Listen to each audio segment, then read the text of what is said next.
Hi fishy doctors. ഞാനിപ്പോൾ ഇവിടെ ഉള്ളത് നിങ്ങളുടെ എല്ലാവരുടെയും ഫേവറേറ്റ് സ്ഥലമായിട്ടുള്ള കോഴിക്കോട് മെഡിക്കൽ കോളേജിലാണ്. നമ്മുടെ കൂടെ ഇവിടെ ഇന്നുള്ളത് നിങ്ങളുടെ പ്രിയപ്പെട്ട ഒരു സൈലമിയനാണ്, ഒരു ഫ്യൂച്ചർ ഡോക്ടറാണ്. അപ്പോൾ ഇയാൾക്കൊരു പ്രത്യേകതയുണ്ട്. ഇയാൾ എന്നോട് പറഞ്ഞത് എന്താണെന്നറിയോ? എനിക്ക് വലിയ പഠിക്കാനൊന്നും വലിയ താല്പര്യമൊന്നും ഉണ്ടായിരുന്നില്ല മിസ്സേ. ഞാനൊരു സാധാരണ ഒരു ആവറേജ് സ്റ്റുഡൻ്റ് ഒക്കെ ആയിരുന്നു. ഞാൻ വലിയ പഠിപ്പിയൊന്നും അല്ലായിരുന്നു. അപ്പോൾ പക്ഷേ ഇയാൾ അത്യാവശ്യം അടിപൊളി മാർക്കൊക്കെ മേടിച്ച് പഠിക്കുന്നത് ഇപ്പം കോഴിക്കോട് മെഡിക്കൽ കോളേജിലാണ്. അപ്പം ഈ ഫ്യൂച്ചർ ഡോക്ടറിന്റെ വിവരങ്ങളും വിശേഷങ്ങളും നമുക്ക് ചോദിച്ചറിയാം. നമ്മുടെ കൂടെ ഉള്ളത് ലക്ഷദ്വീപിൽ നിന്നും കാലിക്കറ്റ് മെഡിക്കൽ കോളേജിൽ എത്തിയ സൈലമിയൻ, നമ്മളുടെ ഫ്യൂച്ചർ ഡോക്ടർ മുഹമ്മദ് റിയാനാണ് നമ്മുടെ കൂടെ ഉള്ളത്. റിയാനോട് ആദ്യമായിട്ട് എനിക്ക് ചോദിക്കാനുള്ളത്, എന്നോട് അന്ന് പറഞ്ഞൊരു കാര്യമാണ്, പക്ഷെ ഞാനൊരു ആവറേജ് സ്റ്റുഡൻ്റ് ആയിരുന്നു, എനിക്ക് അങ്ങനെ ഞാൻ ഭയങ്കര സ്റ്റുഡിയോസ് ഒന്നും അല്ലായിരുന്നു എന്നുള്ളത്. ശരിക്കും അങ്ങനെ തന്നെയായിരുന്നോ? അതെ, ഞാൻ ഒരു സത്യം പറഞ്ഞാൽ ഞാൻ മഹാമടിയനായിരുന്നു. ഓക്കെ.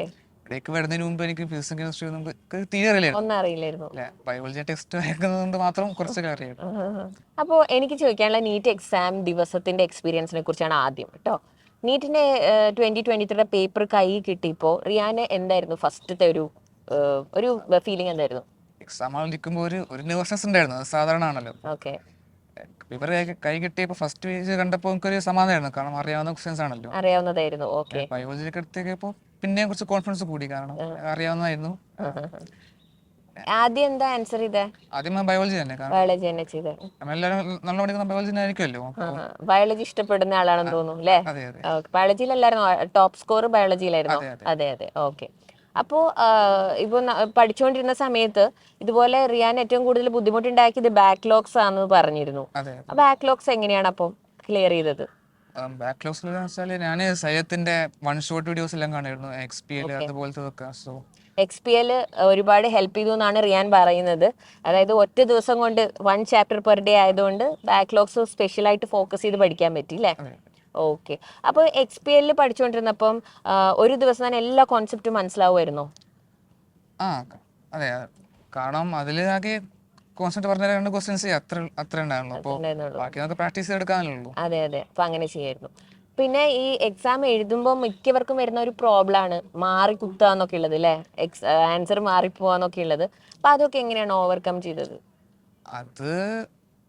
അത് നിങ്ങള് ഓരോരോ കുറെ എക്സാംസ് ചെയ്തിട്ട് ശീലമാക്കിയേ പറ്റൂ, കാരണം ഒരെണ്ണം തെറ്റിപ്പോയാൽ തന്നെ അവിടെ മാർക്ക് പോയില്ലേ? നമ്മുടെ കിട്ടാനുള്ള 4 മാർക്കും പിന്നെ കിട്ടാത്ത 1 മാർക്ക്, മൊത്തം 5 മാർക്കാണ് പോകുന്നത് അല്ലേ? ശരിയാണ്. ക്വസ്റ്റ്യൻ പോലെ ടിക്ക് ഇട്ടിട്ട് നോക്കിയിട്ട്.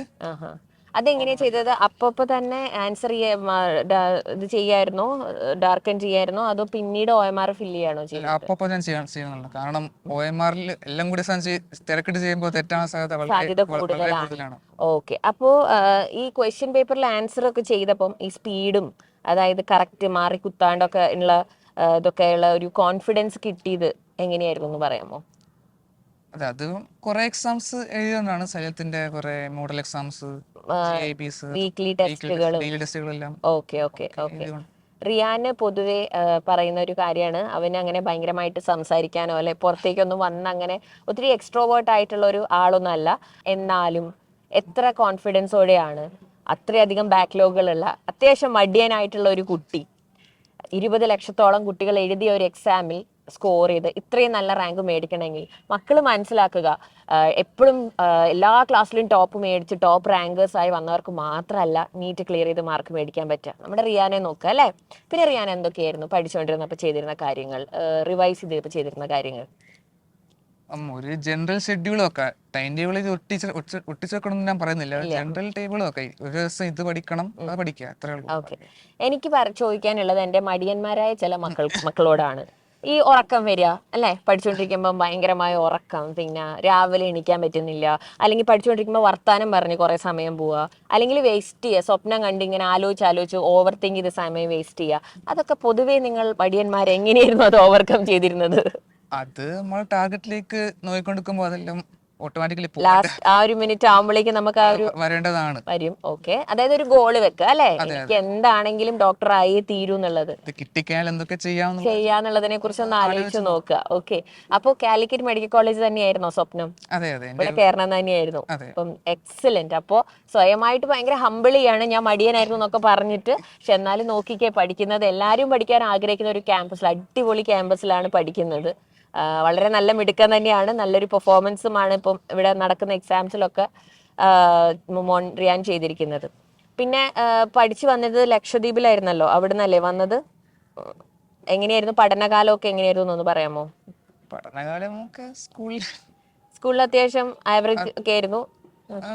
ടുവേർഡ്സ് ദ ടോപ്പ് ആയിരുന്നു. പക്ഷേ Okay. പ്ലസ് 1 ഒക്കെ ഇപ്പോ അത്യാവശ്യം കുറച്ച് ബാക്കോട്ട് പെർഫോമൻസ് ഒക്കെ ബാക്കോട്ട് പോയി. ഓക്കെ, അപ്പം അവിടെ നിന്ന് ഇങ്ങോട്ടേക്ക് വന്നു, പുതിയൊരു എൻവറോൺമെന്റിൽ വന്നിട്ടാണ് നമ്മുടെ സൈലത്തിലേക്ക് വന്നത്. അപ്പൊ സൈലത്തിൽ ഏറ്റവും കൂടുതൽ എന്താണ് നിന്റെ ഓവറോൾ പ്രിപ്പറേഷനെ സൈലം എങ്ങനെയാണ് ഇൻഫ്ലുവൻസ് ചെയ്തതെന്ന് പറയാമോ? ഇവിടെ ഡെയിലി ടെസ്റ്റുകൾ ഉണ്ടല്ലോ, അതാണ്. Okay. കാരണം ഞാൻ മടിയാന്ന് പറഞ്ഞല്ലോ, എനിക്ക് പഠിക്കാൻ ഒരു ഇൻസെന്റീവ് വേണം. അപ്പോൾ ഓക്കെ, ഡെയിലി ടെസ്റ്റ് ഉള്ളപ്പം അതിൽ എങ്ങനെയാലും ആൻസർ ചെയ്യണല്ലോ, തെറ്റിക്കരുത് എന്ന് വിചാരിച്ചിട്ട്. ക്ലാസ് കഴിഞ്ഞിട്ട് ദിവസം ലിസ്റ്റ് ഇടല്ലോ, ടോപ്പേഴ്സ് ലിസ്റ്റ് ഇടല്ലോ, അതിൽ ബാക്കൗട്ട് ആകുമ്പോ ഒരു നാണക്കേട് ഒരു അത് നാണക്കേട്. ഒഴിവാക്കാൻ. ആ ടോപ്പ് ലിസ്റ്റിൽ എനിക്ക് കയറണം എന്നുള്ള ഒരു വാശിയിലാണ് മോൻ പഠിച്ചത് അല്ലേ? ഓക്കെ ഓക്കെ, അപ്പൊ അതും ഹെൽപ്ഫുൾ ആയിരുന്നു. സൈലത്തിന്റെ സ്റ്റഡി മെറ്റീരിയൽ ആയിരുന്നോ യൂസ് ചെയ്തിരുന്നത് പഠിച്ചപ്പോ? അതെ, മൈൻഡ് മാപ്സ് ഒക്കെ വെച്ചിട്ട് ഇക്വേഷൻസ് ഒക്കെ പെട്ടെന്ന് ഓർത്ത് വെക്കാൻ. ഈ നീറ്റിന്റെ ക്വസ്റ്റ്യൻ പേപ്പർ ആൻസർ ചെയ്തപ്പോഴും ഇതൊക്കെ മനസ്സിലേക്ക് വന്നിരുന്നോ, പെട്ടെന്ന് ഓർത്തെടുക്കാൻ?